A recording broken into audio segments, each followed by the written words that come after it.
tutorial is all about searching opportunities in the Hi PhilGEP's guys, website. welcome po sa ating channel and welcome to another video.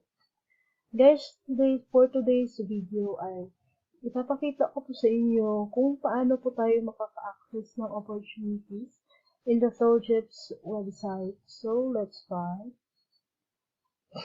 Click lang po natin itong Google Chrome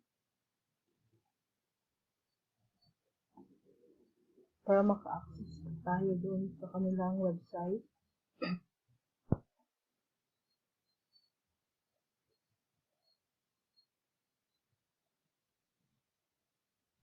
And then, kung wala pa po kayong icon na katulad dito, PS PhilGEP, okay lang kasi pwede naman po yung i-type dito sa itaas. Their website is philjeps.gov.ph. Tapos itong sa baba guys na nag-display itong may red na icon. Ito po yung official website nila guys. Para di po kayo malito or para di po kayo mawala or mabilis yung ma-access yung website nila. Ito po yung piliin nyo guys. PS philjeps.gov.ph. Click lang po nyo guys. Click lang yan. And then after that, ito na yung lalabas. Tapos, close lang po. Close lang po guys. Click close. Click lang po nyo itong close. And then, ito na po yung lalabas. Welcome to PhilJeps. At may dalawang link po dito guys.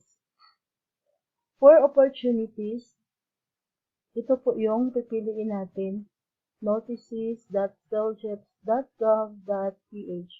So, since yung opportunities yung gusto natin, just click lang po guys itong link na to.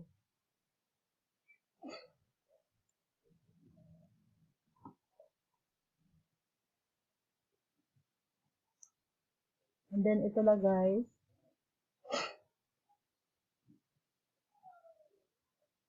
Nandito na tayo sa kanilang website. Guys, in searching opportunities, pwede po na hindi po tayo maglalagin para mas madali. Diretso lang po dito sa opportunities. Ito guys, ito. Diretso lang po kayo dito. Huwag na po kayong mag-login. So, just click this opportunities. So, ito na guys. Nandito na tayo. So, para mahanap natin yung hinahanap natin na opportunities, for example, may sasalihan po tayo na bidding, kailangan alam natin yung title ng project. So, para ma-search natin, kailangan alam niyo yung title, yung amount, at yung location. Pero okay lang guys, kahit hindi niyo alam yung amount. Basta importante yung title guys.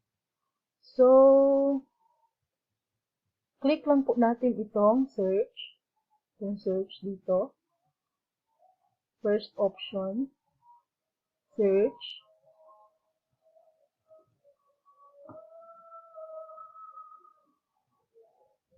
Ito na guys. Nandito na tayo sa mga available na opportunities na kanilang pinost. So as of now, may 16,066 opportunities na available dito po sa kanilang website. So, pwede po tayong mag-next. Kapag dito sa first page ay wala po dito yung hinahanap natin, pwede po natin i-click itong next. Yan. Tapos, basahin lang po natin dito guys, mga title. At saka may location na rin po. Kompleto po ito guys. May mga infrastructure, may mga supply and delivery. Tapos next lang po, kung wala dyan sa second page, mag-next lang po kayo. Kapag wala pa rin po dito, next ulit. At saka kapag sumakit na yung mata nyo, saka ka-next. Pwede rin na i-search nyo dito sa search box yung location or yung province, halimbawa sa Agusan del Sur, province of Agusan del Sur, yung location ng project na hinahanap nyo. Pwede rin lagay nyo dito sa search box Agusan del Sur.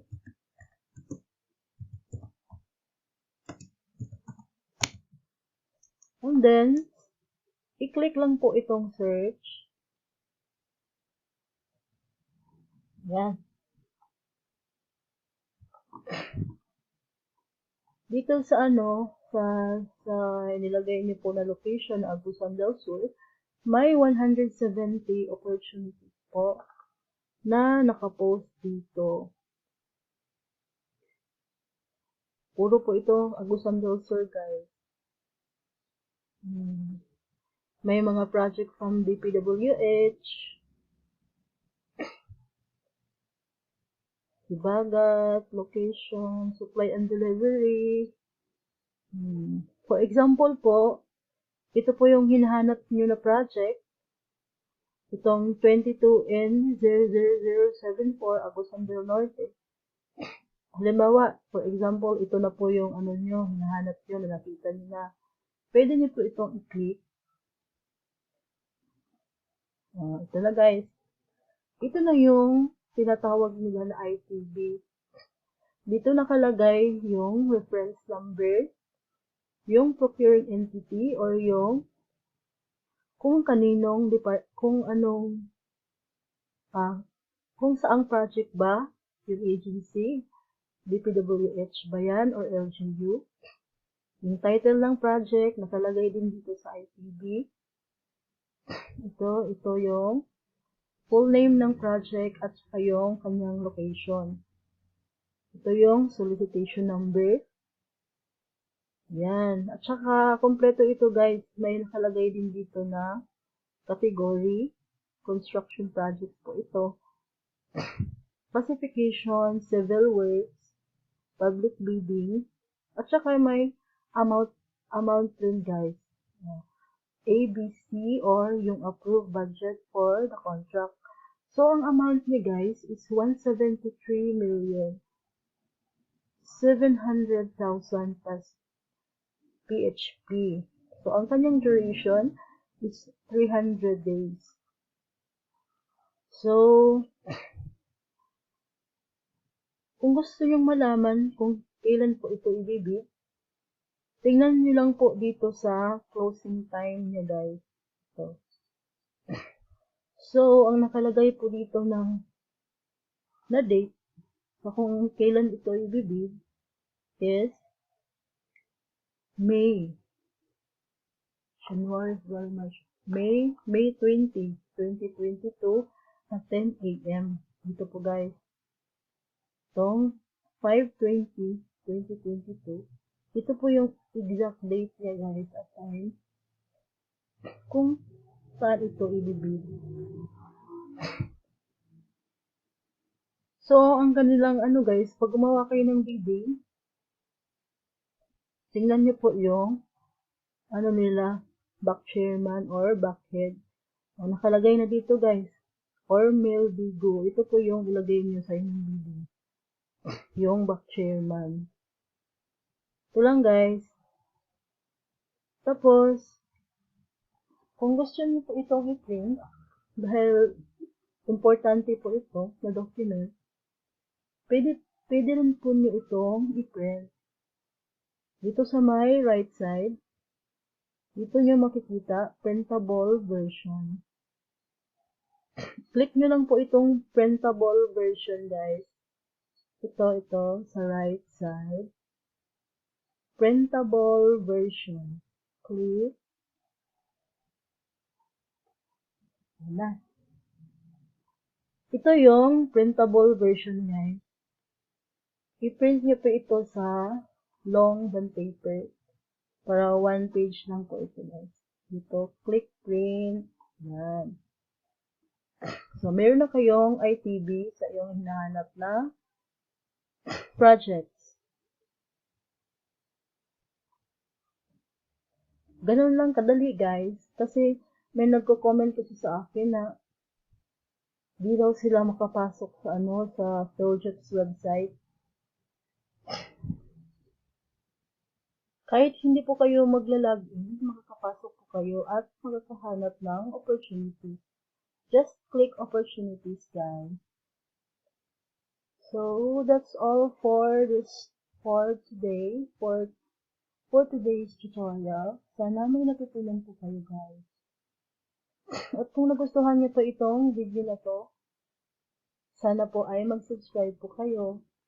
Paki-share na lang po at pa-like. Thank you so much for watching.